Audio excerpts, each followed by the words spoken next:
I read this tweet earlier today that was like, McKinsey has 60,000 consultants telling Fortune 500 companies how to implement AI. None of those people know like the first thing about AI, really, right? It's like they are consumers of it in the same way majority of people on the planet are. It's not like you're consulting with the platforms themselves. And it makes you think, like, well, it makes me think, it's like, go back to 2021, the metaverse, right? Nobody's ever going to go to a theme park again. They're going to put a pair of sunglasses on and ride the Six Flags roller coaster. And all of these stocks are worthless. We're never going outside again. Bored Apes is the new Disney. It's just hilarious. Almost man. like three guys talking about it on a podcast on the internet. I think we did a title called, I think we talk about Bored Apes Disney. Of course, because that was the we narrative. can laugh at ourselves. All right, welcome to another episode of Not Investment Advice. You got Jack Butcher, Bilal Zaidi Trung Phan. What's going on, boys? Lots to talk about as always. Super Bowl weekend. How many wings, how many beers did you down this weekend, boys? What was the vibes? Did you watch it, both of you, first of all? I know Trung must have, but Jack, you, with the English side of you, I wasn't sure. I got maybe to watch the first quarter, turned it off, watch a halftime show, turned it all off. That was it. Yeah. I mean, it was such a bad game, right? By that point, wasn't it? It was a blowout, right? So, also, Trung, you got to explain to me why the Eagles are the birds, because I just learned this as well. I'm such a noob, because they'll say go birds, not go Eagles. Isn't an eagle a bird? Yeah, but still, come on.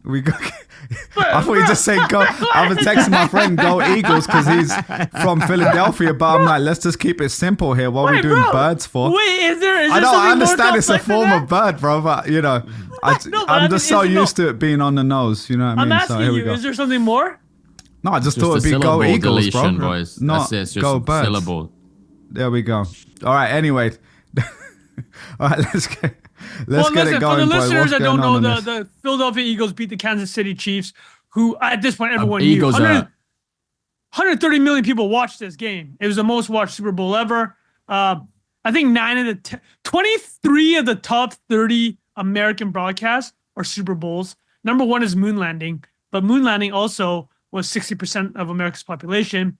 So Super Bowls are about 40% of the population, this is Jack Butcher 101 though. Jack Butcher's Mr. Attention guy. Jack, what do you think about the Super Bowl as a spectacle? Talk to us as an advertiser, a former exec. It's pretty cool, man. It's like the holy grail of placement for an advertisement that you create. I don't know, in the last maybe 10 years since that was actually something that I initially aspired to be part of, I would say the quality of that stuff has not been where it was typically. Maybe that's a cultural thing, like generationally it doesn't appeal in the same way, but I don't think so. I think you could probably make an argument that is like qualitatively less interesting, creative, funny. There was the best thing I watched on Sunday was like a pre-game of all these like previously ran ads that were great. It was like the top 50 ever Super Bowl ads. Classics. Was played for an hour. What was the number one? The game. What was the best? I didn't watch it. I didn't get to the end, but a lot of them were the Doritos ones. You remember some of the Doritos ones? Where the guy licks his fingers in the office. You remember that one? I remember Doritos always smash it on those big events. There's a guy finishes a bag of Doritos and then he like tips it up, empties it out, all the dust, and then this like creepy little bloke comes up behind him and goes, "Oh, you left the best part." And he looks in the bag and there's nothing left. He grabs his hand and sucks his fingers. God, dude. There we go. Incredible. There's I so also many want to good say, ones, man. But Jack, calling it an advertisement, that's how I know you were smashing it in media life here in New York. Exactly, people already, charmed by Jack's handsome looks. If you're only listening to this, you got to switch over just to see, fresh trim over here from Jack. But also the English accent helps. I'm not going to lie. Even someone like me can get away with a little charm with it. Mate, I think it's the real arbitrage opportunity. You can say that you can you could just be an idiot articulate and still the exact do okay. same thing. I mean, I maintain to this day that I am an idiot, and some interesting opportunities have come my way through articulating these ideas in conference rooms. That's true. That's true. Well, Trung, what about you? Was obviously we're going to have to talk about Kendrick and Drake after the halftime show in a minute. Well, it's not really Kendrick and Drake anymore. It's just Kendrick body and Kendrick. finishing Well, it off. I would say that this was the ad of the night for me. Was the Lilo and Stitch for the listeners? Oh yeah, playing. this was good. It was That's the first a cool ad. double take. Yeah, that was cool. Some breaking development. There's something down on the field. I see that too. What is that? Looks like a koala or a. So I'm giving this the top plaudits. So for listeners who are still playing it, it's Lilo from Lilo and Stitch. The film's coming out this year. Just running around the field, and I'm like, yo, what is going on? Yo, they drove like the cart into the end zone. I'm like, I've seen some crazy things happen in live sports, and you know the world's so crazy now. You have to assign like a 5% chance that was an actual thing, right? So I think that was a good ad that really delivered on like the weirdness of the day. So that tied in. Yeah, nothing really stood out this year, man. It was like one of the comments I read that was pretty on point was, you know how there's supposed to be this vibe shift under Trump, but it looked like people were already preparing these Super Bowl ads months in advance, and they did. Well, let's ask Butcher. How many months in advance are these ads being done? Like, they're not being made in January, No, they're right? not 3 months. No. Yeah. You're like not. Basically 6 to 12 months. Yeah, right. Yeah. You're basically starting after the Super Bowl finishes for next year, pretty much. Exactly. So would you say and these that are all reflected? normally agencies? Yeah, no, definitely not. I feel like next year you'll get that. Next year's gonna be insane. Yeah. That, I was gonna ask you boys, was it last year or the year before all the crypto stuff? 2022. The Coinbase and it must have been FTX, right? Yeah. 3 years ago. Yeah, because FTX blew up in November. Crazy time, man. Wait, was it not 2021? It must have been 2022 because 2021 was the boom. And then, like you said, all the briefs happened then, and it's a year later. And by 2022 is when there was a big dip, so it 2022. makes sense. We've been doing this for ages, boys. It's 4 years, man. I'm about to be 4 years. Well, boys, actually, let's mental. talk about this. You guys want to talk about the crypto ads, which is worthwhile talking about. Because this year, other than the Lilo and Stitch, which I thought was best, the other overarching theme was AI, right? OpenAI had an ad. Salesforce that was pretty good. Had I would say that was pretty good. I will, of all the ones I saw post, I thought that was solid. Well, for the listeners that hadn't seen it, maybe Rafa can throw it up. Bilal, did you see the OpenAI one? I didn't actually see this. I heard people talking about it, that they didn't even show off ChatGPT, I guess. But what was it about? It was an animation. It was solid. So the black dot that indicates that the thing is thinking. Basically, it was an animated sequence that goes through all of these inflection points in human history. So the dot becomes, I think, a wheel. Then it becomes a flame. Then it becomes like horseback riding. Then it becomes the steam engine. It's like all of these notable discoveries and developments in technology. And it's like a really beautifully done animation style where it all stays in this same. Here it is. This same for the listeners. dot Bilal, give us matrix your style. Here, watch. Yeah, Bilal, check it out. This is Bilal's first time. Is there sound? Yeah. So yeah, there's fire, the wheel. Yeah, like Jack said. It Horses. just needs that Alex Jones voiceover, boys. Yeah.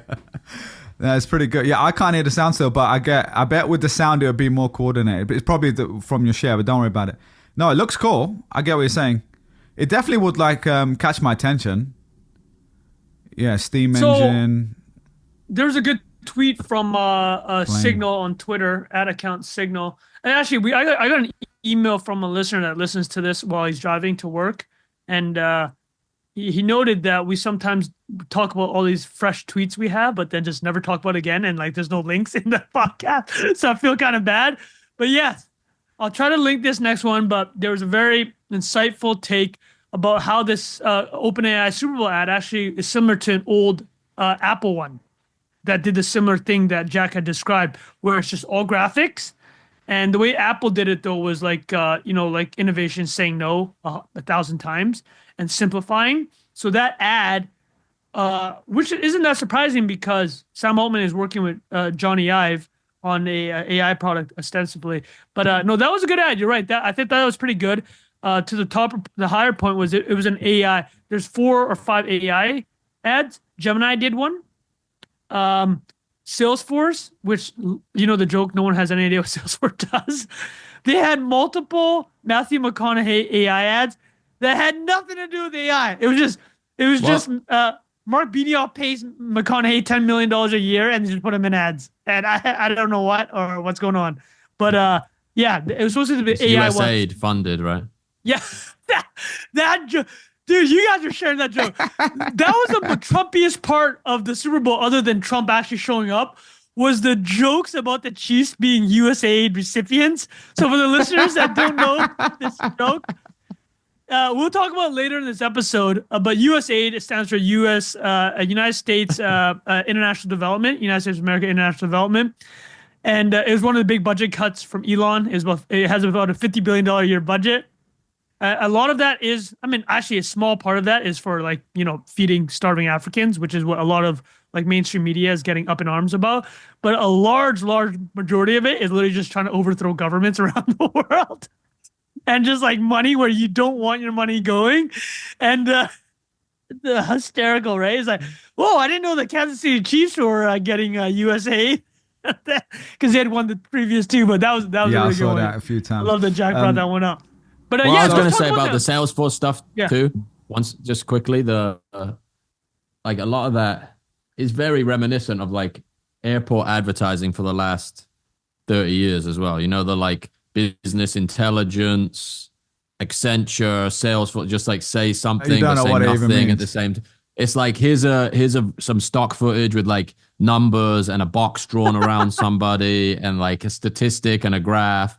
And it's like very much like it's very reminiscent of all that stuff, where this is a way longer conversation, but it's like the McKinseyfication of a term like AI. I read this tweet earlier today that was like McKinsey has 60,000 consultants telling Fortune 500 companies how to implement AI. None of those people know like the first thing about AI, really, right? It's like they are consumers of it in the same way majority of people on the planet are. It's not like you're consulting with the platforms themselves. And it makes you think, like, well, it makes me think, it's like, go back to 2021, the metaverse, right? Nobody's ever gonna go to a theme park again. They're gonna put a pair of sunglasses on and ride the Six Flags roller coaster in there. All of these stocks are worthless. We're never going outside again. Bored Apes is the new Disney. It's just hilarious. Almost man. like three guys talking about it on a podcast on the internet.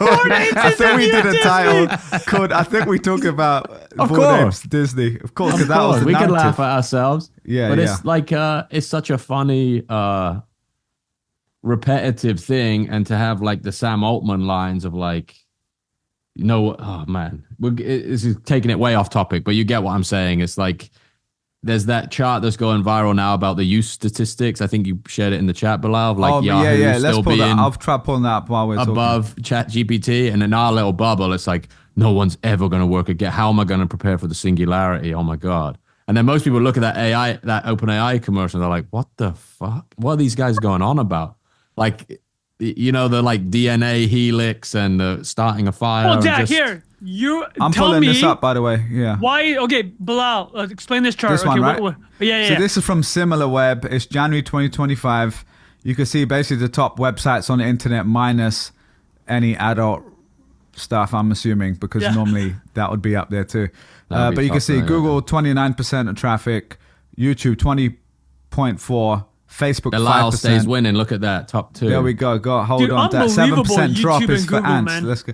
But anyway, we, you know, so we basically got Google first two, Meta next three. You got ChatGPT 2.3%, and Yahoo is like 1.88%. So yeah, and I will say, I'm pretty sure this is desktop only. Yeah, it says here. Yeah. Desktop only, which obviously is quite a big difference. And then secondly, this probably wouldn't include app traffic, right? So I'm sure ChatGPT is way higher compared to that, but it is also just a reminder of how much we are. I don't want to say bubble like it's just a frothy bubble, because there's real stuff happening, but it's more about how early stuff is, kind of.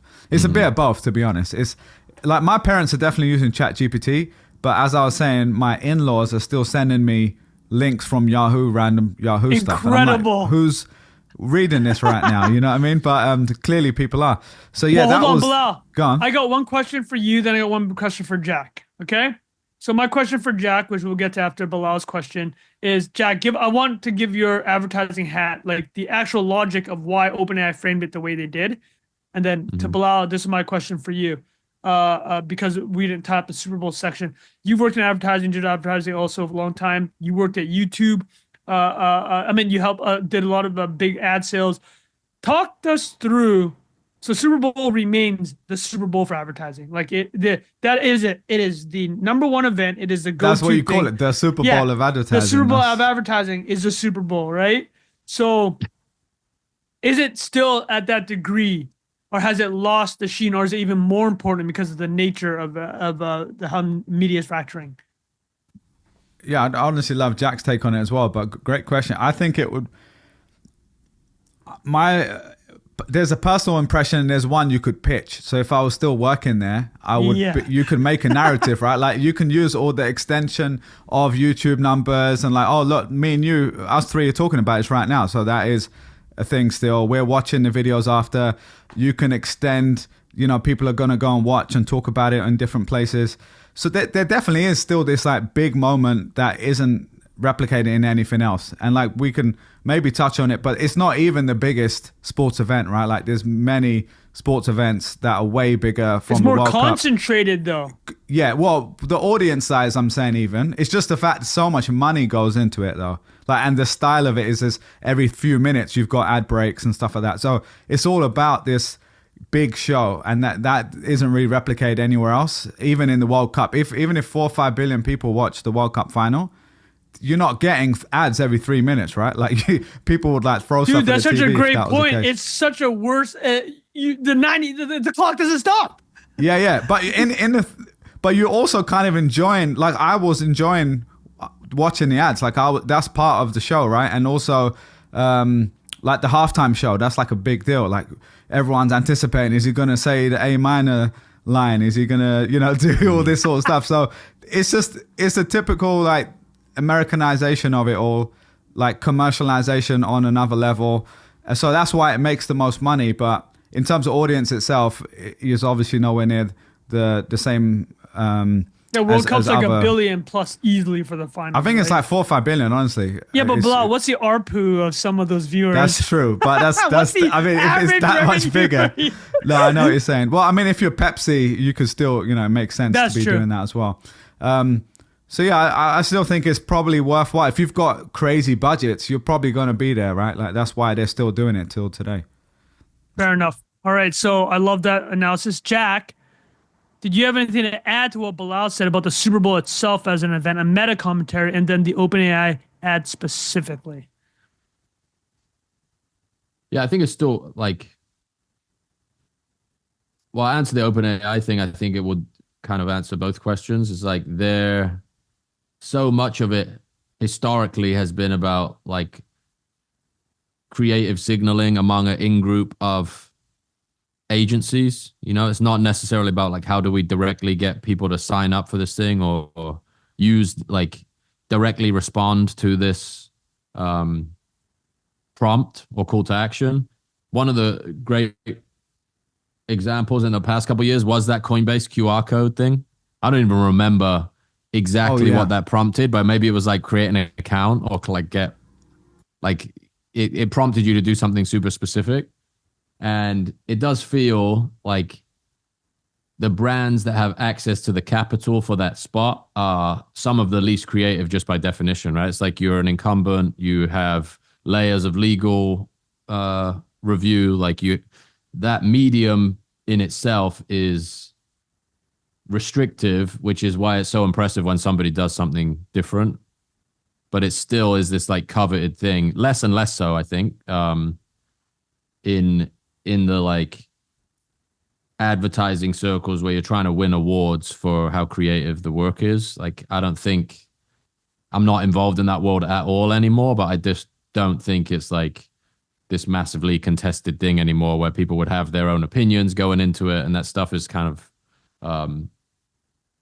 even the way people consume the Super Bowl now, I'm imagining like the second screen is everybody's on Twitter simultaneously during the game and double time during the ads, right? I don't even think the act of like, sitting around without your phone watching the ads, like they're not frankly just not entertaining enough to like. Yeah, I was definitely distracted. I was definitely second screening during the game too. Honestly, the whole game I was pretty much distracted. So, I mean, that's another. Going. I think it's like. Go ahead. It's like name recognition. I feel like there's like the old schools, 7-touch advertising, like chat GPT being just mentioned at that level of how many viewers is it? 40 million viewers, maybe more. I think it's 60 100 million, 100 million, whatever. They say 100. For the Super Bowl. Yeah, Super Bowl. I don't know. Yeah, 130. Yeah, massive. So it's massive to just like get your name in front of that many people. I feel like for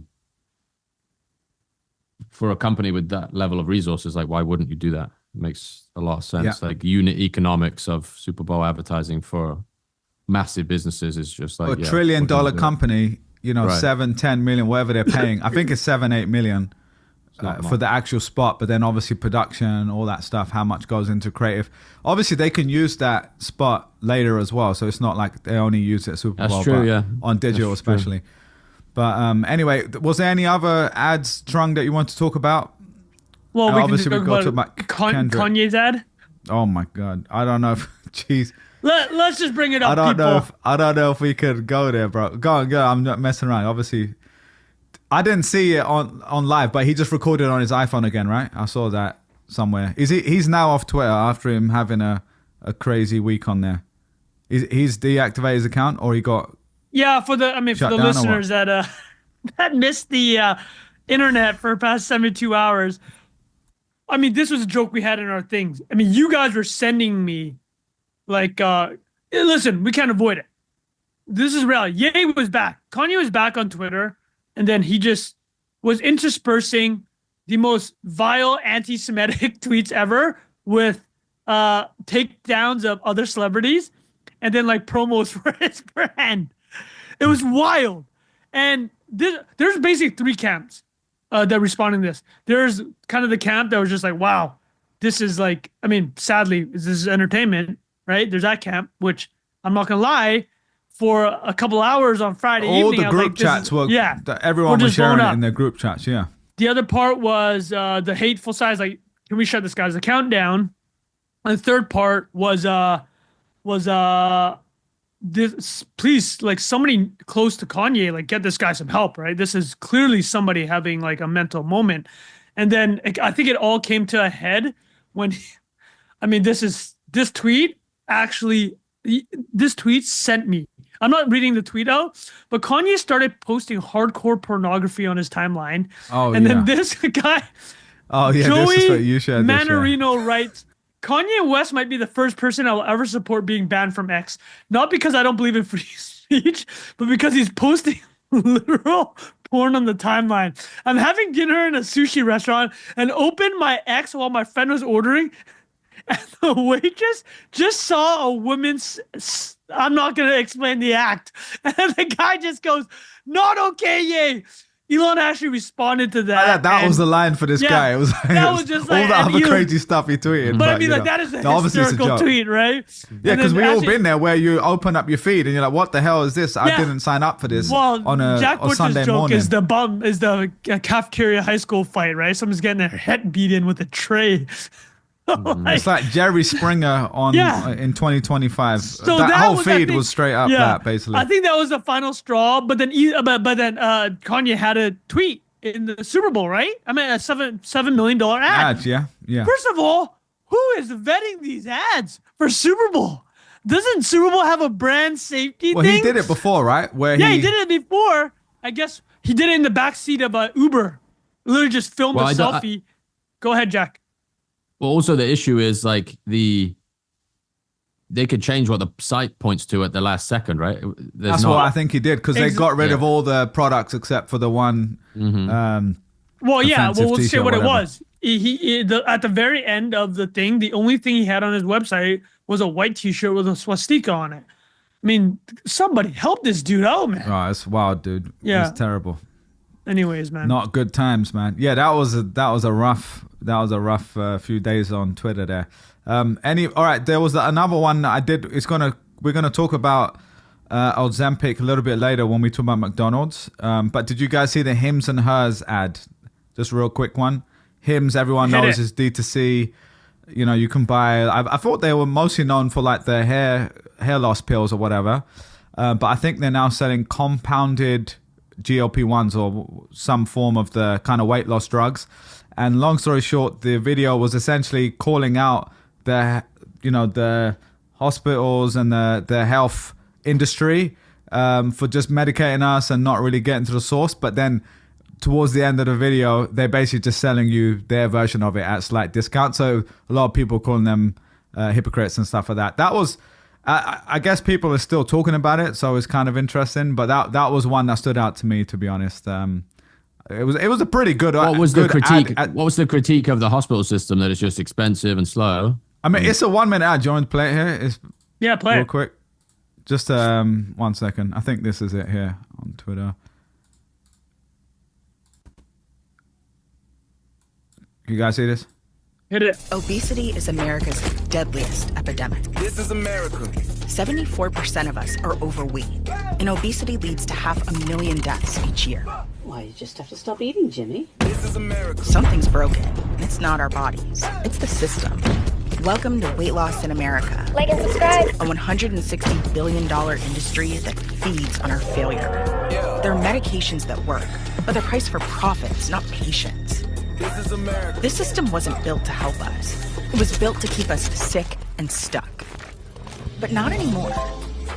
Hims and Hers offers life-changing weight loss medications. They're affordable, doctor-trusted, and formulated in the USA. You get a treatment plan designed by a doctor to fit your body, goals, and lifestyle. You deserve to feel great in your body. This is the future of I didn't healthcare. see that. This All right, is so Hims and Hers.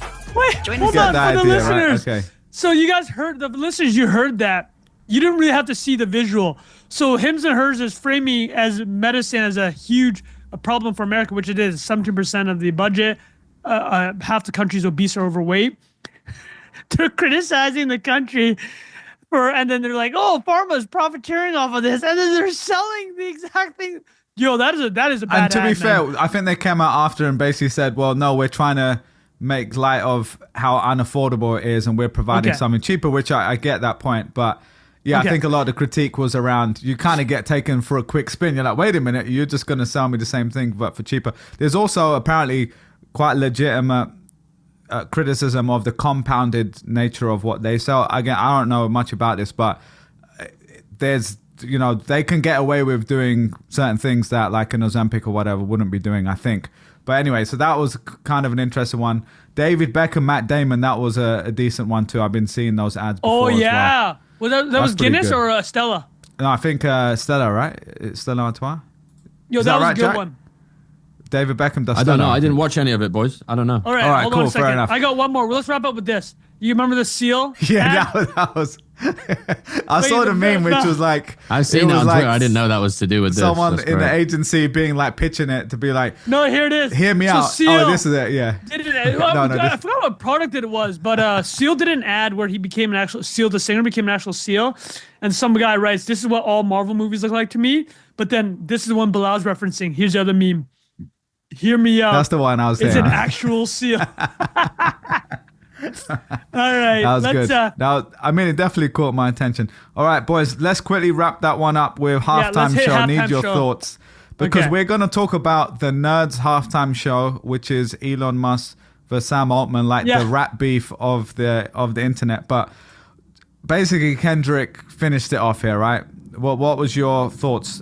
I can say mine really quickly if you want. Yeah, but, hey, tell us what you thought about the halftime show, Bilal, because I know you're a my hip-hop honest fan. opinion is, I'm a fan of Kendrick Lamar, and my favorite Yeah. rapper of all time, musician, is Nas. So I love lyricism. So he's in that bucket.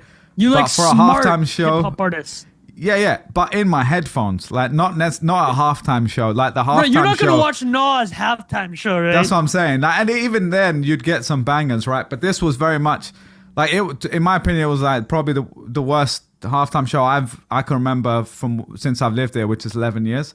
And yeah, I found it kind of low energy, a little bit boring, and it doesn't hit the kind of wider spectrum of people, which is just a lot of casual fans. And maybe he doesn't care. Maybe that was kind of part of the commentary with Samuel Jackson or whatever. I did like that he wore an A minor, like a lower caps A neck pendant. That was jokes. And explain I did to like the listeners seeing, that may not know that joke. That's from the song "Not Like Us." And what is it referencing? The A minor. well, he's talking about Drake liking underage people, and there's a double entendre on the word A minor, because it's also in music, a note in music. So he makes that reference. So it's kind of the line that everyone goes A minor. Like if you've not heard the song, that's everyone shouts at. And I saw it recently. I was at the Brooklyn Museum. They do this thing First Saturdays, which is like every Saturday, the first Saturday of every month, they do like a big party there. It's the first time I've seen it with like the whole crowd just going hard when the song comes on, and everyone sings that one line, and it's pretty cool to see. And I will say, yeah, for the rap beef itself, obviously Kendrick already won from before, but now he completely just demolished, Drake. It's completely finished. You have Serena Williams in there, Crip walking. That's great. But apart from that, honestly, I found it a little bit slow. So what about you guys? How did you, Jack, did you sound like you actually saw the halftime show? What did you think of that, mate? Yeah, it just doesn't translate as you would want it to, does it? Yeah. Basically. And I found like most of the commentary about it, like including what I just said, insanely predictable. It's just like, just not that. Just not that compelling, or like, oh, the reaction to him playing that song, it's like, that's why he got the show. It's like, are you dumb? Like, what? You get what I'm saying? Like, oh, it's so unbelievable that he made that. He played that song at the Super Bowl. That's why he got invited to do it. Yeah, that's true. It literally that's won my opinion, 5 basically. Grammys. That song won 5 awards the week prior, right? Yeah, and I think the other side, I also have a appreciation for the narrative of like, when does that become your career, like someone else's career being like the thing you anchor your career to, right? Like the thing gets so you mean huge, the Drake fair beat, play. you're talking about that specifically? They're tied to each other by the hip now, which is kind of unfortunate, to be honest. Yeah, they're like totally different artists, really. Like why they Drake even... halftime show would have been great, to be honest. Oh my goodness, dude! Have back-to-back bangers. He should get next year. Sorry, next see. Year's one. Yeah. That'll be. That'd be great for everyone involved. I'm sure. Probably an orchestrated narrative anyway, boys. The heels. There you go. What was it? The WWE comeback story of Drake technique. Yeah, we ate it. Hook, line, and sinker, boys. Trung, anything else I on agree. that? I agree with Bilal circuses, said. boys. Yeah, it's all circus. No, I agree with Bilal said, man. It's like he's just not a stadium guy, right? Like Kendrick's just not a stadium performer. Even The Weeknd, the Weeknd is a stadium performer, right? He's got these massive hits and stadium tracks. But yeah, dude, I mean, I'm just talking about the memes because they absolutely bodied me, man. So I got a couple here that you guys will laugh. All right, so this one was what we're referencing. Sweet Meter O Death writes, never realized how much the Chiefs spend on funding from USAID. And then I got a couple more we'll run through. Kendrick's halftime show. Elephant kills woman and returns to her funeral to attack the corpse. Oh, this is one you guys sent me from Richard Ratboy. The halftime show sucks. It's the midwit meme. And the dumb dude says, this halftime show sucked. The midwit said, this halftime show sucked. And the smart guy said, this halftime show sucked. This is the one. This is the image of the night for me. It's the moment for the listeners that you may not see. It's the moment that Kendrick says, say Drake, I hear you like I'm young. The grin. The grin is mad. That's the most evil grin ever. And then the tweet here is, I'll text you. If I text you this image, just know that you're cooked. And this one's funny from the MFL memes account. The handshake, Drake, the Chiefs getting embarrassed at the Super Bowl. And then the last one is, this one goes back to the OpenAI ad that Jack was talking about. Because he's talking about how a bunch of McKinsey Enterprise people. I didn't see that. It's funny.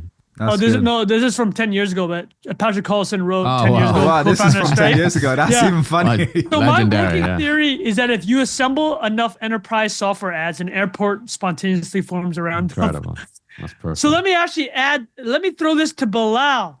Why do so many enterprise companies and consulting companies advertise at the airport? Bilal, tell us the rationale. I mean, I don't fully know, but I'm assuming it's because there's a lot of business travelers and they're just going Decision through. and they're- makers. Gotta in be the transit, reason. Decision basically. makers bored eating their $72 omelet, just I was looking about to say, around. Eating know what their $35 tuna in the plastic, those plastic containers. Oh boy, yeah, that fate. Yeah, we've all been there when we've had to get one of those overpriced sandwiches. I will say one thing I love about Europe or UK specific, you always get a Pret, like a clean Oh yeah, Pret. bro. You get like a good 4 or 5 pound good quality you sandwich roll that through tastes good. Heathrow. Oh on the- yeah. Oh, WH yeah, you Smith's get a nice- meal deal. Meal deal. That's the move. That is the move. You know, What's that? there's a whole Waivers. YouTube channel that just does meal deal. Like they literally just take rappers meal deal? for interview. Well, Trunk, Jack, do you want to explain what a meal deal is to Trunk? It's Oh, quite a yeah, good yeah. cultural reference for I you wonder to know, where Trunk. it started, but the basic premise is a sandwich, a packet of crisps, and a soft drink. Yeah, or like Assemble- a snack, but most of the time you get the crisps. So aka. chips? yeah. Chip chips. sandwich. Chips, and a sandwich, or in some cases, it's not just sandwich. You get a wrap, you get a pasta, you can get like a And it's the starch combo. It's like, main what are you course. going for? It says a lot about you. Like How what? much? It's normally like 4 pounds. Probably, I or- don't know what it is now, 4 or 5 pound. Yeah, It used to be but- like 2, 3, like growing up. But this It is was- not a legendary, prep thing. man. This is every chain has a meal deal. Yeah, like WH Smith, like a lot of the ones in the airport. But even for lunch, people will go for lunch and get that a lot of the time. And it's a little chicken it's and kind of a bacon thing. and It's like what you're stuffing, getting. blah. There we go. There we go. Not for me, but keeping it Not halal. for you, but, prawn cocktail. prawn. That's a classic one. That's a That- good. That is WH You know what Smith the thing one. about prawn cocktails is? That is right there. That is roulette with your stomach, man. That's 100% true. Yeah, you could be off the rest of the afternoon with No, that but one. by the way, I take that gamble almost every time. But I will say the prawn cocktail Walker's crisps as well. That's the Yeah. classic one in the UK Trunk. I don't know if you ever had Okay. those prawn cocktail what- chips. a little crisp sandwich. Oh, That yeah, sounds dude, ridiculous, but they're good. Bro, love those. You had, yeah, Love yeah. his face Bro. face looks so into it. Actually All right, anyway, made we got. with prawn powder. You know what I mean? The Oh, I yeah. powder. think, honestly, I don't know why these don't exist in the States as they do in Like the meal deal, you mean? just that like the States That combo. like pre-packed sandwiches are not good here. Unless if I somebody feel wants like to they refute just sit that there claim, for a while. Yeah, they're sitting there for a they while. just Dude, like feels Pretz like it's been made pre-packed? like 5 states away and has been there for like 10 days, whereas the Brett's sandwich is made in the such morning, yeah. yeah, Dude, Pretz that is a pre-packed is populace that unbelievable. consumes sandwiches faster than they can be made. Yeah. yeah, that might be it. Actually, Supply that's and a demand. great point. The only way you can keep those fresh is the place that moves so many, right? That's why Pret Yeah, actually man. has it to level. But let's get Brits to the love next thing. bread, man. They love Yeah. it. There we Love- go. All right, talking of which, so let's quickly knock off Elon, Sam Altman. I think let's try to keep it to a summary level because we do want to cover some of the other stuff. But Trung, I think you're probably the best person to go to with this. What is going on? Elon Musk has made a bid apparently for OpenAI. And actually, I will give a non-profit arm. bonus meme in a week for Trung here because this is obviously Well, just one read of my it. favorite Read that out. clips. Read it out. This So read way, it out, boom, Bilal. Here, here. So- Fish. Boom. Click, go back this way. Boom. Here. Click and go that way. Boom. I think that people way. get the Click idea, here, but, go back this No, way. tell the Right, so listeners anyway, who this is is that. this is Dennis Rodman in the famous documentary, The Last Dance, about Michael Jordan and his Chicago Bulls. And he's explaining how he rebounds. Trung, you read it because you wrote this. All right, this so is your. I'll read it if you don't want to read it. Yeah, Charles. Go on. read it, Jack. Trying to explain OpenAI's corporate structure after Elon put a $98 billion bid on the non-profit arm of the company, which is supposed to be worth 25% of the entire business, which is trying to turn into a for-profit and was recently valued at $300 billion after Massa put in $40 billion, which includes $15 billion he's putting into the $500 billion Stargate AI infrastructure project, a separate entity with Oracle and SoftBank, which may not actually have all those funds. And Microsoft apparently still owns 49% of everything for $13 billion in Azure credits it committed years ago. God. But all of these deals will change based on the legal definition of AGI, which itself is coming in a few thousand days. Very good, Trump. That's a good underappreciated job, tweet. Let's be honest. Yeah, that should be doing numbers. The algorithm is brutal these days. Oh, and I would dude, love to hear you talk about that, Tron. Actually, I'll throw that out there. Let's wrap up AI and then talk about the what's going on with the Twitter algorithm. It's actually newsworthy how crazy it's been. You're competing with Kanye West posting actual that's videos, part of the joke. Of all. So, attention goes up here, and then you're trying to do these smart blocks of text that are a little bit more niche. Well, no, we should actually talk about that. That's a great point that Jack brought up. So I'll turbo through this. So Jack kind of gave the top level. OpenAI, as we've talked about, has this crazy structure, right? It's a nonprofit which launched a for-profit arm. So it started as a nonprofit to open source AGI when it was achieved and to combat Google, right? Which was the closed AI.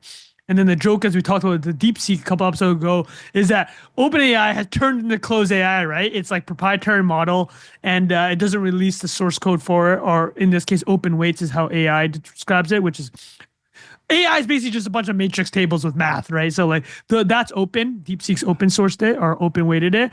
But so what Elon's doing here, we can summarize it, is actually pretty. It's a pretty smart move if you want to really stick it to Sam Altman. So right now, as part of this process to convert OpenAI from a nonprofit to a for-profit, because Jack had mentioned the Masayoshi-san, Masa is reportedly investing $40 billion into OpenAI at a $300 billion valuation. Mind you, OpenAI was valued at $157 billion less than a year ago. Okay, and they need to raise money because, as we've talked about, it's really expensive to create AI. You need a lot of data centers. Even after this whole DeepSeek thing, where they had quote unquote like efficiencies with the chips, every major big tech company came out in their earnings and it's like, yeah, we just increased our chip spend. Like it's going to cost a lot more. We're expecting a lot more usage. But let me just lay out what Elon's trying to do here, just based on reporting. For Sam Altman to pull off this nonprofit to for-profit transition, he basically has to do by law the fair market value. Like he's going to have to pay because a nonprofit, right? Because the whole point about this, why there's a lot of legal trouble around this, is if Sam Altman can just do this, convert it from a nonprofit to a for-profit, as Bilal has explained, why wouldn't every single company just do this? You can raise money. The people that give you money, blah, what they get tax write-offs if it's a nonprofit. Yeah, basically. Yeah. So you get a tax write-off. Tax incentive. Yeah, and then you just turn it into a for-profit when it becomes profitable. Is like it doesn't. Blah. Well, what? I think there's a word for that. It's called shenanigans. Is what it's called. Some weird shenanigans there. Yeah. It's called some shenanigans, right? So but part of Sam Altman being able to legally pull this off is he has to pay the nonprofit on either give a stake in the for-profit entity or just pay them outright. So that number floated last year is about 40 billion. If you're thinking about the $157 billion number that we just talked about. So 6 months ago, Sam Altman's like, okay, I can spend 40 billion to pay off this nonprofit. And then we can just have this for-profit entity and we'll own everything, right? And so what Elon's done is he's put a bid. And now it becomes, is this a credible bid? So that comes part of it. Does he have the money? But let's just say he does. Elon has set a floor price for the nonprofit. The floor price based on the fair market value is $97.4 billion now. So instead of maybe being able to get out of this deal and converting from nonprofit to for-profit with 40 billion, he's more than doubled it. So thoughts on what Elon just did? It reminds me of like in football, Trung, like when you don't really want to buy the player, but you just put in that bid. It's like Declan Rice to Arsenal. Man City comes in, they're like, we're going to bid 90 million. Arsenal has to go back to 100, and that's basically what he's done. That's exactly what's going on, right? Like in a lot more corporate way or business and way. he may have actually blown up potentially the deal. And remember, he has a number of lawsuits out for OpenAI for how. And listen, Elon has a lot of rights to be chuffed about this. Listen, I say chuffed. I've heard chuffed in England is happy, Chafed. but I've also seen the word Chafed. chuffed. Oh, yeah. Chafed. Elon chafe. put in the first What's it? 50 Yeah, because when you said yeah. chuffed is normally like a good thing. Positive, right? Good thing, yeah. So hold on. Elon put in the first 100 million-ish, 50 to 100 into the nonprofit, and then left, and then now they're gonna turn it for profit. Like, I'd be kind of annoyed too, right? Like, let's be fair. So that's the play. I love how Bilal said it. It looks like a bidding war. Let's move on to the other AI topics. Yeah. Okay. Well, last thing, Jack. Anything you're on gonna that? do Any algorithm. thoughts on it? You Say that again.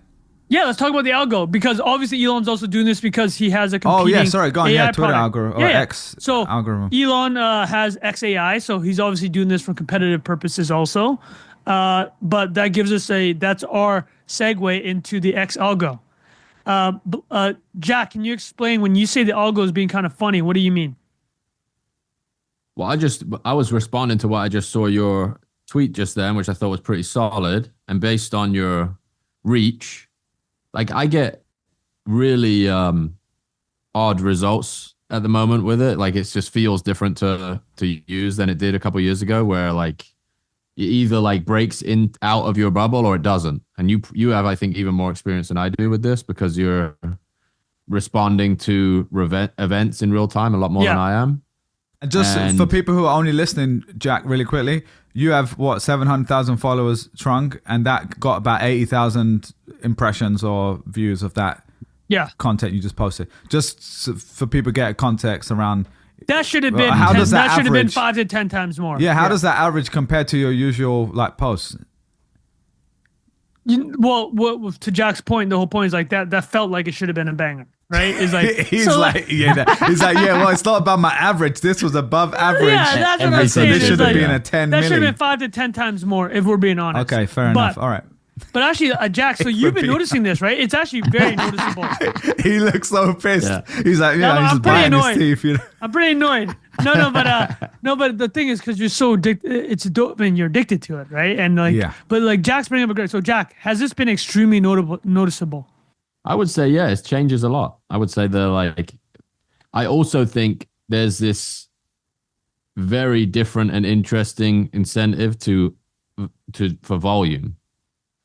Like, if you notice when you interact with a tweet from an account that you haven't maybe interacted with for a while or ever, and you go back to the For You page, you have other stuff from their feed surfaced. Yeah. So I think there's just way more of a heavy bias algorithmically on how much you produce. Like, did you see that stat the other day? I think it was like, maybe it was last weekend, Elon tweeted 1,600 times in 3 days or something. It's like insane volume of tweets. So, and then the founder of Perplexity, did you guys send that to me? You did, Bilal. The CEO of Perplexity. What was it again? I can't remember. Erevan Shravanis commented on somebody noting that Elon had done 1,600 tweets in like the last week, and then Erevan just writes founder mode. Oh, yeah, that was good. Yeah. No, but hold on. I'll tell you actually why. Actually, but Jack, so I do want to tease a couple things out. I think you nailed it, actually. Did you noted the word breaking containment?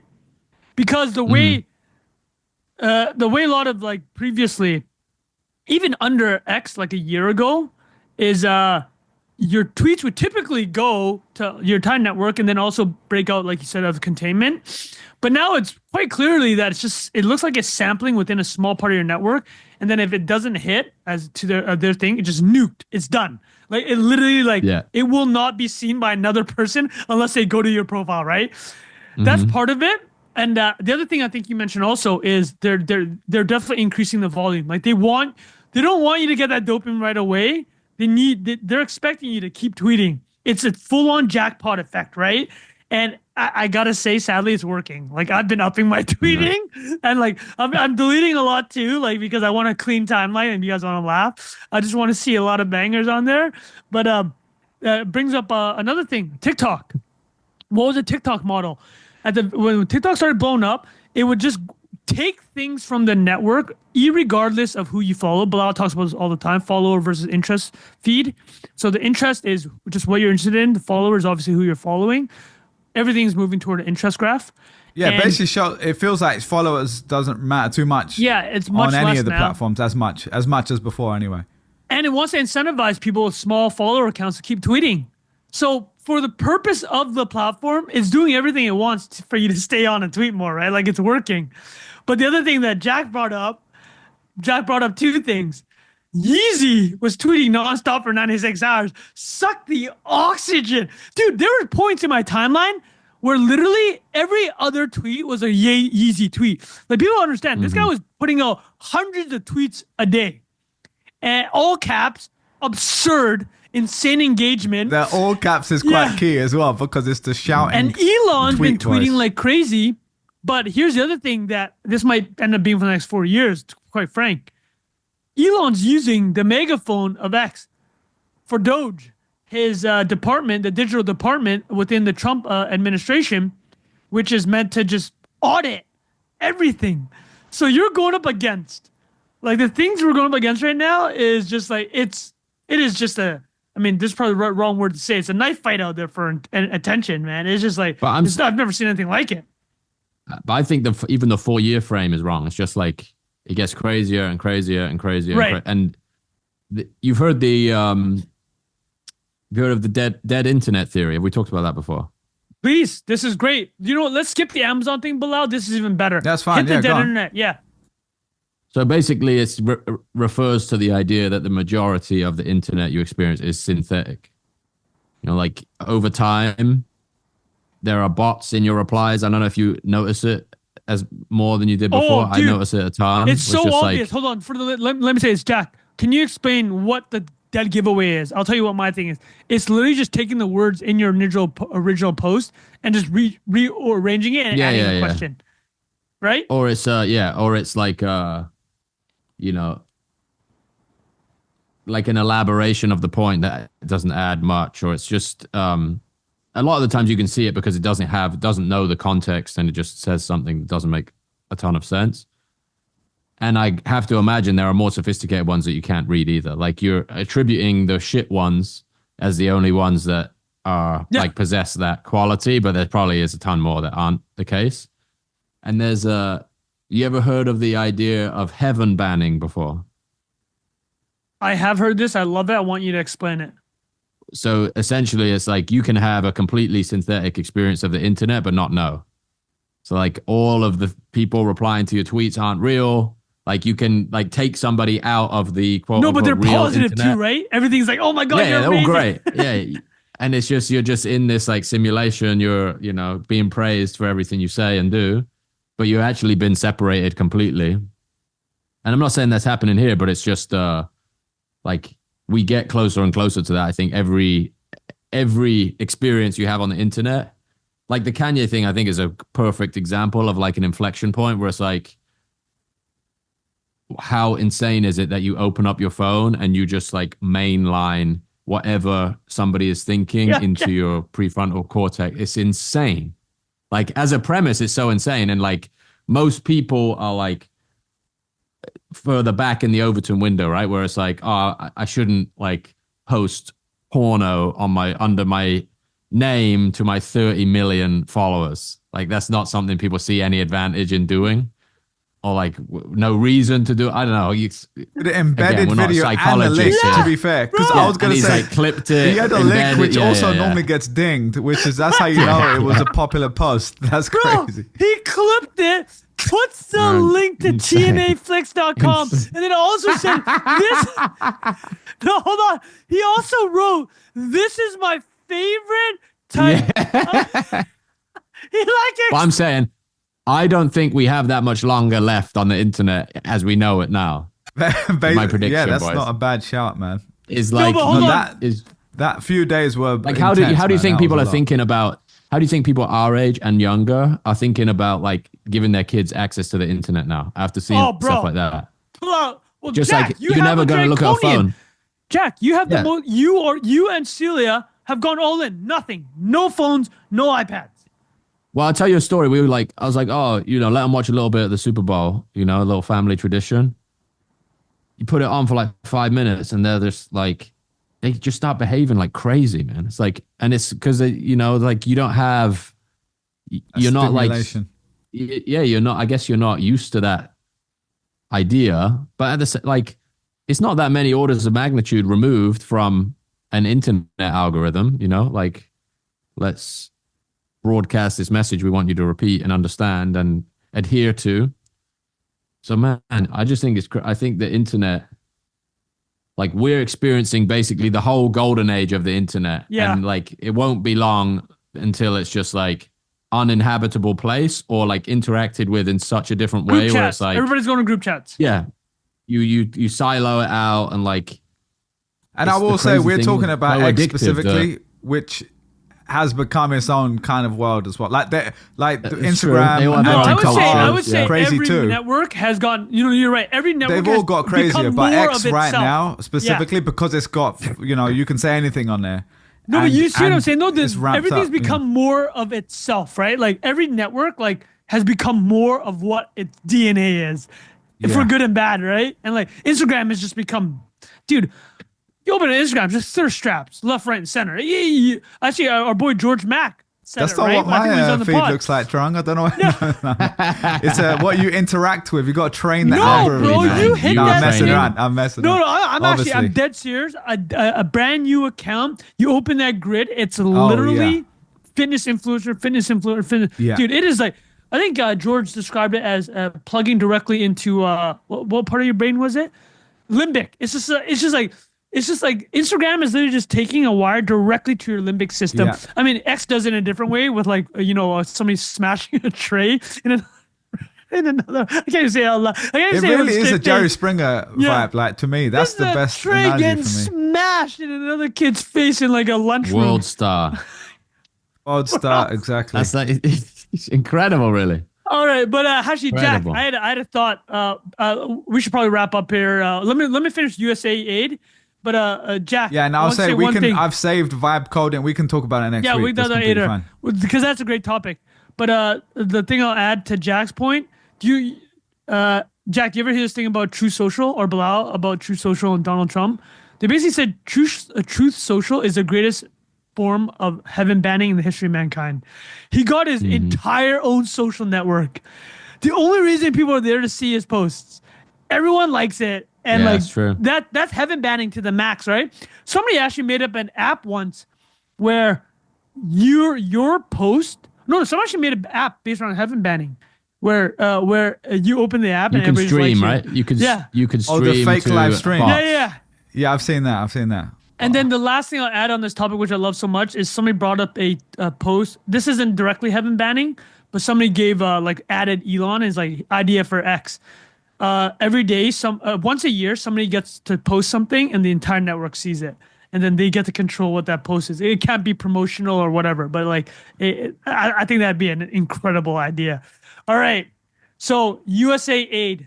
What do you guys know about this story? What have you seen? Because I'm curious as to what's filtered out. A good amount, I think. Like not like of the. Well, I say a good amount. I know the overarching premise of it, like this organization or non-governmental organization was essentially a branch of government that was funding many initiatives that would not have necessarily been directly endorsed by the taxpayer. But that is the case across Every the extent department of government everywhere, everything. Yeah. Like, Yeah. oh, you want to charge me to spend? Yeah. Anyway.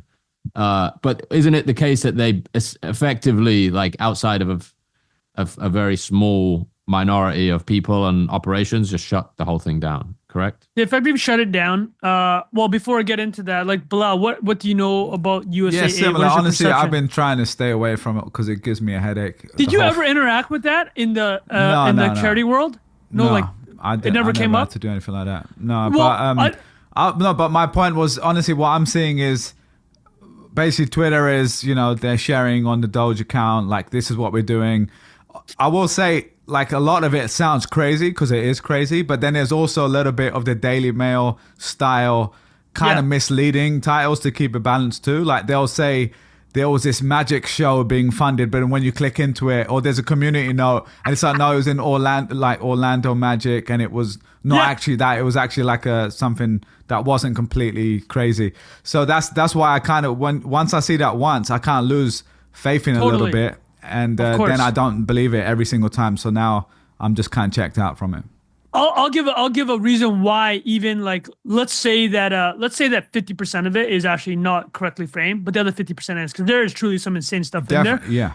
But what I will say is this: the insane stuff actually isn't insane if you think about it from a perspective of a employee of USAID. And I think a key point here, and a big. Let me list a couple bullet points. The name is very confusing, right? It's just it's international development. It's not about aid. The name, the USAID, it used to just be called USA American International Development, right? And like reframing it as aid, which is a lot of people did, makes it sound a lot more benign, right? And a lot more helpful, quote unquote. Because certainly it does do food programs for starving children in Middle East, Africa, and Asia. That's part of its remit. But the stuff Trung, what is the high level purpose of international development? If you want to be like a more cynical, soft power projection for America, right? You go into other countries and if you're providing food. I saw some stat in the game. We don't know the veracity of it, but I think you could say like there's about a dozen states in countries in Africa where a large part of their government budget is from USAID. And I'll give an example of somebody that wasn't very happy about it was Bukele from El Salvador. He was one of the few leaders to come out and say, this USAID is actually really negative for El Salvador because when you take the money, there's a lot of strings attached, as in you have to do XYZ for the US government now. And this is actually where it gets to the point of why. Here's a major example, which proved to be true. I think there was like a transgender dance party in it's either Pakistan or Venezuela. And there's another one where it was $3 million was given to, I think, Sri Lanka to help the journalists there not use a gendered language. Like things of this nature, right? Like crazy headlines like that. And I'll frame it all by saying that the budget for USAID is not huge. It's $50 billion, which is like less than 1% of the entire US budget. And the power projection is very positive, right? And it does positive things. Like a lot of these programs for like AIDS drugs, obviously a positive, right? But the whole point becomes, as Jack had noted, is like, do you have to accept all this other crap with the AIDS drugs? Why can't we just do AIDS drugs, right? Like why don't we just make that the program?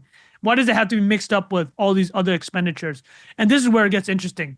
So I would point you guys to Mike Benz, one of the most interesting accounts on Twitter around this. Is former State Department official. It was under Trump's first administration. He left the State Department and he just basically dug into this world of international development. And his top level conclusion, and you can check his stuff, check all the receipts that he has, is that USAID within the United States apparatus has basically become a slush fund for the State Department, CIA, and Department of Defense. And what he means is this. In the 1970s, there's something called the Church Committee. The Senator Frank Church basically looked at all the intelligence agencies in America, NSA, CIA, FBI, and found out that they're doing some, this is all proven. You guys know Project MK Ultra, when the United States was basically just feeding Americans acid and seeing what would happen, right? Like LSD and acid, just like, let's see what happens, right? Like basically every department in the 70s was doing something that was ostensibly this crazy. And the Church Committee, go to the Church Committee Wikipedia page. It's one of the craziest Wikipedia pages you ever read.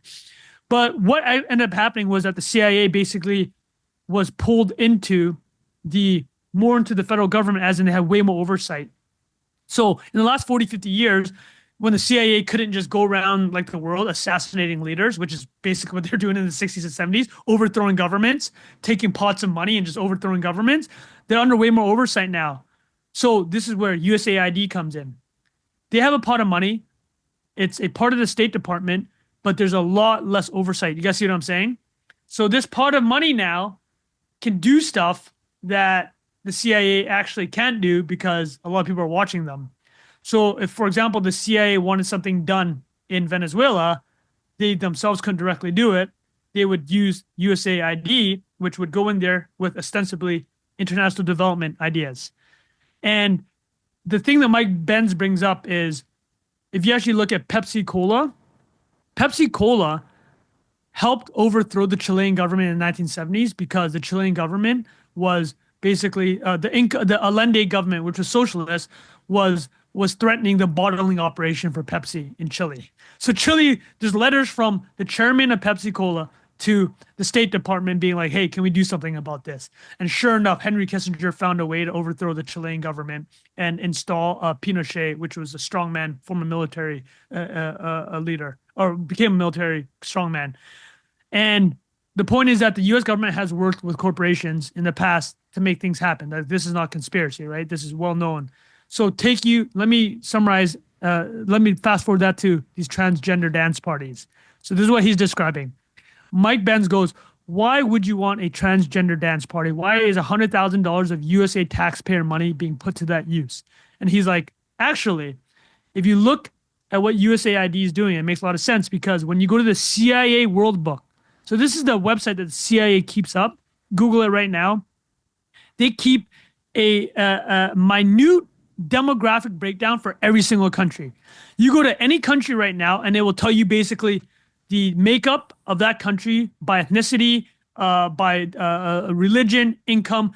Basically, as if you were to run a democratic election campaign, you want to slice and dice a demographic, right? Or you do advertising. They know everything about a country. So here is like the hypothetical he brings up in his point, and I'll end it with your guys' comment. He goes, imagine you wanted to overthrow country X, right? I'm just not going to throw a name of a country. He goes, imagine you wanted to overthrow country X. There's an upcoming election in country X, and the leader is seen as a misogynist, a patriarchal strongman. And one way that you look via the demographics to potentially overthrow an upcoming election is to activate a progressive voter base, okay? And the progressive voter base may include a lot of transgender activists who are extremely loud in that country. So now, what do? What is the highest ROI thing you can do with your $50 billion slush fund?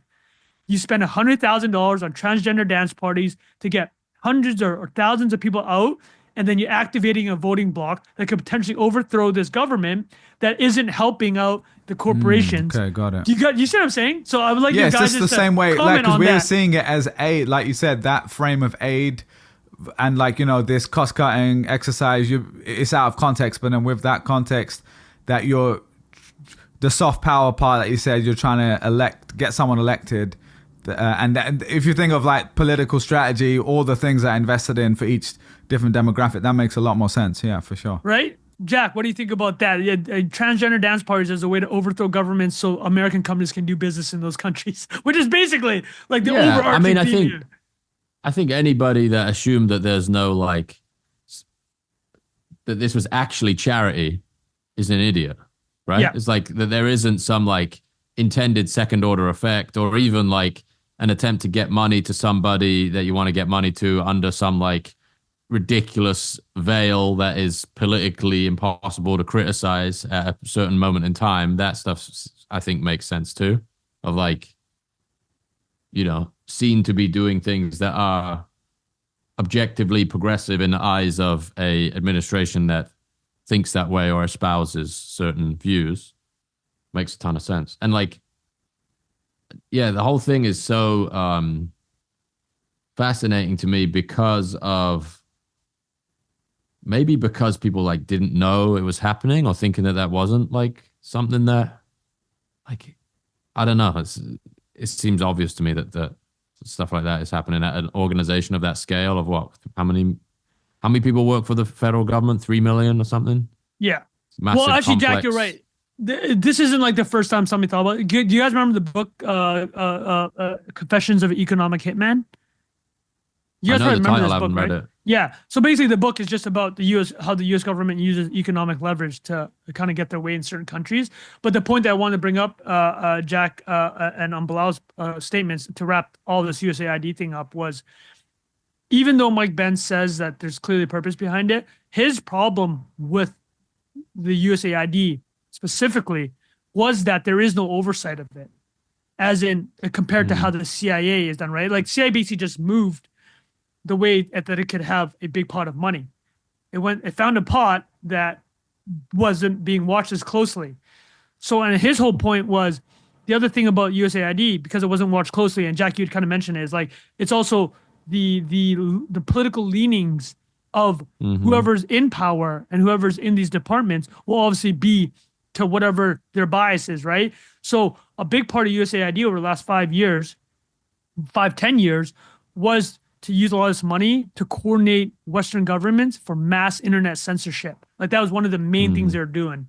And his whole point is, if you take USAID apart, you need to understand what function it was playing, because that was still a very important function. But that function, soft power projection, has to be done under the aegis of a proper department with proper oversight. And to Jack's initial point, the U.S. taxpayer has to be able to say, hey, we actually don't want this to happen. Like, I don't want this, right? It's like, and that right now, the current structure they're getting away with it, is the whole point he's trying to make. So I'd point people to two things. Listen to Mike Benz on Joe Rogan. Listen to Mike Benz on Tucker. I know those two hosts aren't everybody's cup of tea, but Mike Benz basically talks nonstop for those two things. And he just lays it out. Whether or not you agree with every conclusion, I think he paints a picture of how the world actually works, particularly as you're seeing the gutting of these agencies. And there's a good rationale for why it's happening. But his larger point is, when you do it, though, you break it, you buy it, is his entire point. It's also like insane headline bait, this stuff. It's like strategically such an amazing thing for them to go after first based on what was said on the campaign trail, right? It's like this administration is doing X, Y, and Z, and it like sounds so obscene when it's being spoken about at these rallies. Like, nah, no one's really doing that. And it was like, it's such a political win for them to be able to come out and be like, you were paying, you, Bilal, were funding a, rewrite of Sesame Street in wherever it is. Iraq. It's like, it's such perfect rage bait, even if there is some like detailed and strategic reason for it, which I'm sure, there's an intent somewhere in the pile for a better outcome. But man, it's just such a layup for them to come in and do that. You, Bilal, Mr. Taxpayer. And that's how people, people look at the TV and like, yeah, and like, you think if you saw like the line by line expenditures of headline. But if you saw the line by line expenditures of a government, you would not agree with it. Like any government, I don't think. Yeah, across the board, like, exactly. That's just a function of like, it's a massive organization that has to manage like the expectations and desires of a populace of 300 million people. It's like, yes, it's impossible to wait. Let me wrap up with this last point, because I love how Jack brought up that this is like the perfect way to open like the Doge, like because Doge is now going to go after Medicare. It's only going to get less exciting from here, probably, right? Well, that's a problem, right? But the way that they decided to go after USAID, you guys are gonna laugh so hard. It's laugh just like ironically. The reason that Elon identified USAID as somebody he wanted to go after or look into was because President Trump executive order, which is being contested, by the way, this is all fog of war, legal war, freeze funding, right? We want to freeze every dollar spent. That executive order is being contested right now. But basically, Elon went, who kept paying money out after this executive order was put in? The top of the list was USAID. He's like, okay, there we go. Let's look into these guys. I mean, look, the American system is working the way it's supposed to be. The courts are gumming up a lot of President Trump's executive orders right now. This is how the system works. You mean like checks and balances? Yeah, right. I think this is a positive. He took so many shots on goal. A lot of them are being stymied right now. But I think the point is, the larger thing of this transparency, dude, I mean, Elon tweeted out this morning, again, could be hyperbolic. He's like, what we've seen from Medicare and Social Security was the biggest fraud in the history of mankind. Does that even shock you? If that came out to be true, would that shock you? That's the least shocking thing in the world to me. Dude, there's $5 trillion dispensed from those two pots of money every year. Yes, there's going to be an insane amount of fraud. It's going to be absolutely shocking. There was this amazing tweet back in the like PPP days. I forget the guy's name. COVID, like, those loans. There was somebody record video, would go on Twitter every day and record videos and like before you take a PPP loan, imagine who is going to be making the decision whether or not that is like kosher or not down the line. Like if you extrapolate the idea that like the government is 1,000 DMVs stitched together, are you like really The DMV stitched together. Yeah, that's a bad idea. like DMVs all the way down, right? It's like and the point I think of these things get so unwieldy and huge, and like even like big corporations, how they function is like just gets less and less efficient over time. And in some ways, it's kind of, it is weird that we've grown to accept that, you know? It's like, it is odd that you have a expense that is, you know, legally required of you, but the amount of transparency that you receive back for how that is spent is basically zero, right? It's insane. It's insane. It's become like a totally accepted fact that that's the case. Like, oh, I just do it because I, you know, the threat of violence upon me and my family is legitimate, so I do what I'm told. No, it's true. The And state will literally that is a destroy base you. premise. Yeah. And they have the power to do that, and you respect that. And in many ways, it's like there's a social contract that you want to uphold, and get into all kinds of debates about the, you know, even some of the ways this was spoken about in the run up to the election is like, how do you raise income tax? You do, like, you can get your citizens to pay that, but there are other ways to like pay for the government to function, or simplify the way that tax is raised and collected and things. Like, look at, man, I don't know what the tax return system is like in Canada, Trung, but in the States, it is insane. Like I don't even know where to begin. The fact that everyone has to explaining file how one complicated already it is quite a big. That in itself dude, is crazy, I've but isn't waited it like over a the year tax for, code like, is how long? It's massive. How long is the tax code, Bilal? It's like 22,000 pages long. I never read it, but You just thankfully. trust No, but I'm saying that TurboTax tweet has to gone keep- around. No, I walking trusted you a through, canon, right? which hopefully they are reading. Six- But even then, every year you're like, what the hell is this? 6,800 I don't understand it every year. Say it again, Jack. And I think like 6,871 pages. So like, I think the emotional reaction to the Doge thing is warranted in some cases. It's like, oh, this like really good program that was doing you maybe net good overall has been like paused or eliminated or whatever, or we'll have to reapply for funding. But Yeah. the macro analysis of that is like the way this stuff is getting implemented and accepted and like ratified with no ability to remove it. Like, I think one of the strongest things that I've heard Elon say around this stuff is like, it should be harder to make a law than remove one. And Yes. right now it's the opposite. Harder So it's to just make. like complexity, contingency on the last complexity, where it's like even the ability to comply with something as simple as like doing your tax return is the amount of even productivity lost and the hundreds of hours people spend doing that is ridiculous. And that is applied across so many different layers and levels of this stuff. And I think it is such an odd thing that people are just kind of like, oh, well, that's what it is, you know? Like, we can't, even like it's this true. same You just- administration 4 years ago was like, fuck it. I'm like, what are we going to do?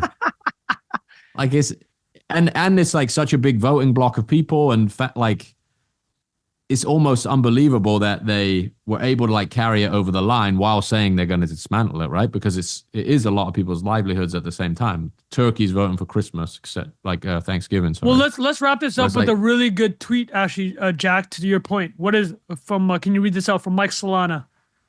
Trump's second term feels more like restarting a game at a save point after losing. It's his first term, played again, and now he knows where all the bosses are waiting and how to exploit their weaknesses. Much worse for Democrats than if he'd won in 2020.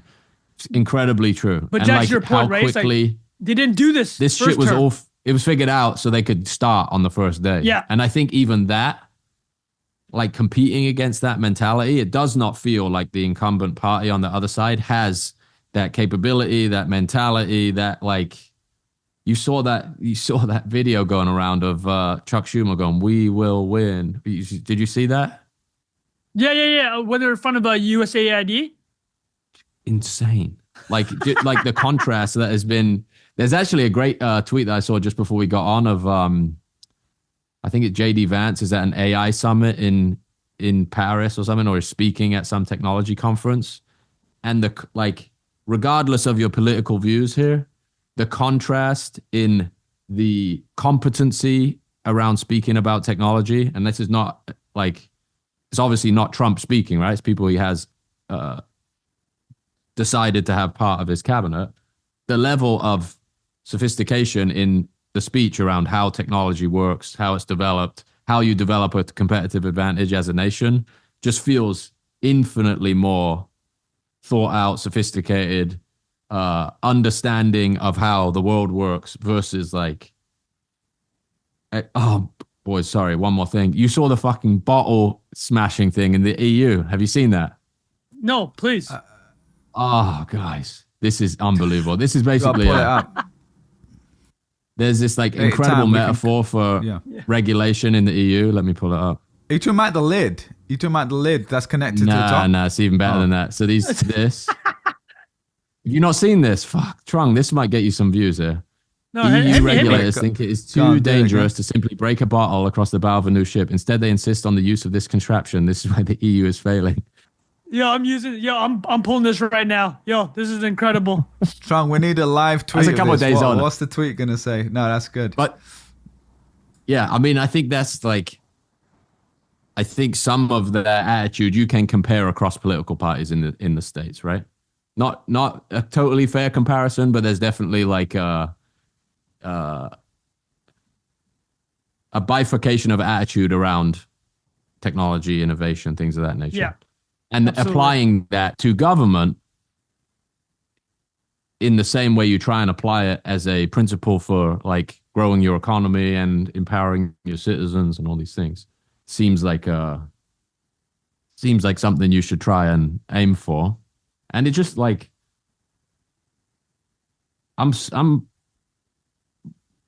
guess I'm not shocked at the response to it, but it is also just such an amazing example of you can't change somebody's mind. Especially if you've been public about what which side of the aisle you align yourself with. It's even I